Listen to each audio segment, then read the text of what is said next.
Republican Senate leader Mitch McConnell threatened corporations who get involved in political issues, like Georgia's recently passed election law. In recent years, more and more brands, in recent days, like the MLB and Delta, they've been outspoken on social issues. So with big business and the GOP historically getting along, where did things go wrong? And where will it leave Democrats, Republicans, and corporate America?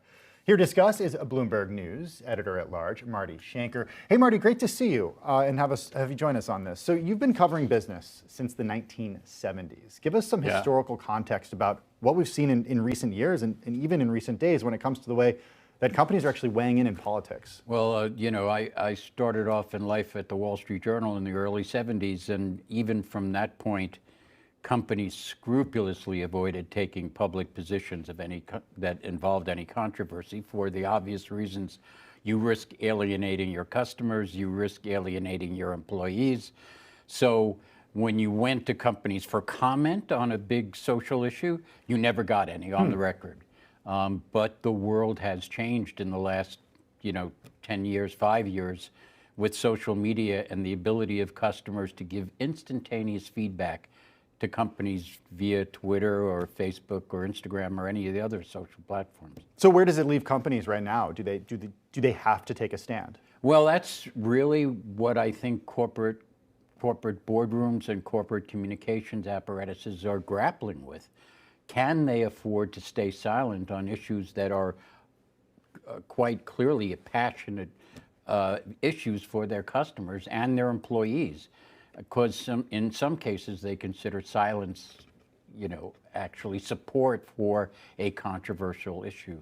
So I think, as in the case of the Major League Baseball, is a stark example of where, in my view, it was the players who really forced their hand on that issue for them to abandon the All-Star game. Yeah, I think you bring up a really good point, because it is not just about customers, right? It's about attracting employees, it's about retaining employees and making sure that your employees are actually working for a company that you believe in. But is that a relatively new phenomenon? It is a relatively new phenomenon. I think that, the idea that you take a job and that the corporation doesn't really have a role in the social issues that surround you has always been the case. So you never really had to think about it when you picked who you're working for.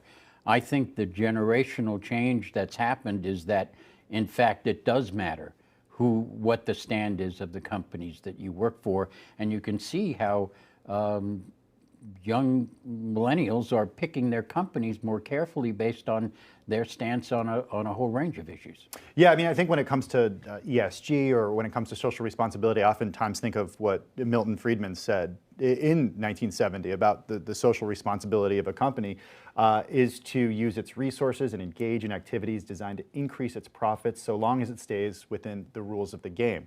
Does that hold true in this day and age? Well, Milton Friedman, the father of deregulation, is probably an outlier thinker, and it worked at the time where he had a following, but I don't think it works anymore.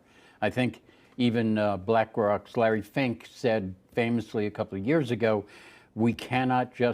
companies can't just view profits as their final responsibility. They have to take other large social issues into consideration when they're pursuing their business.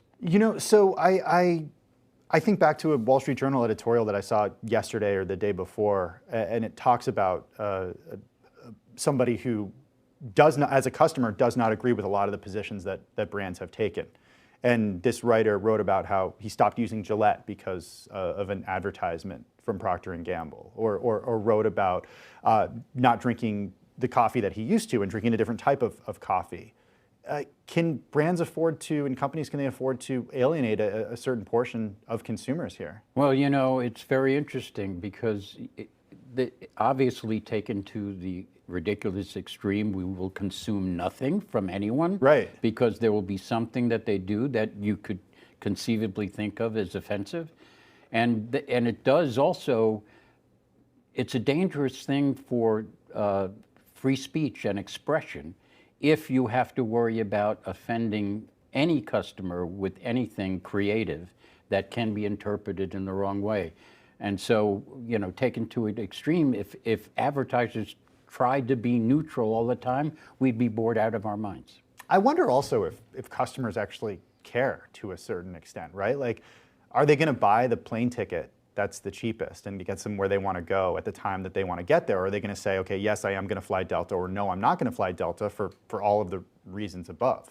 Well, when you have a choice, you may be able to make that decision based on that kind of issue.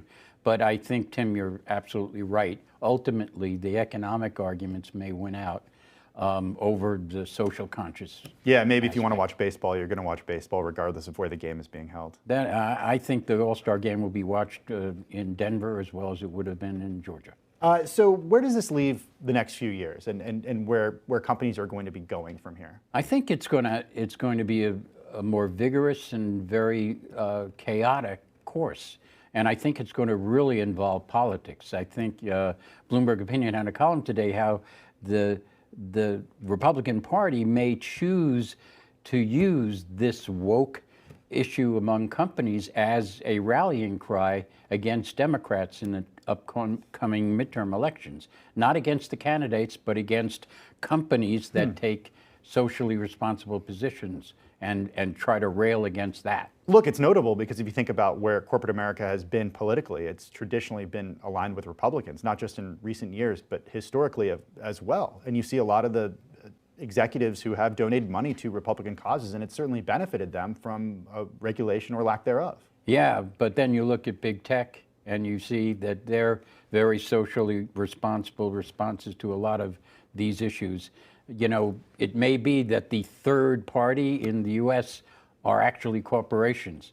There are the Democrats, the Republicans, and there's corporations. And they're going to kind of battle it out to seek public support. Marty Shanker, thank you so much for taking the time and for joining us on this. My pleasure, Tim. Great to see you.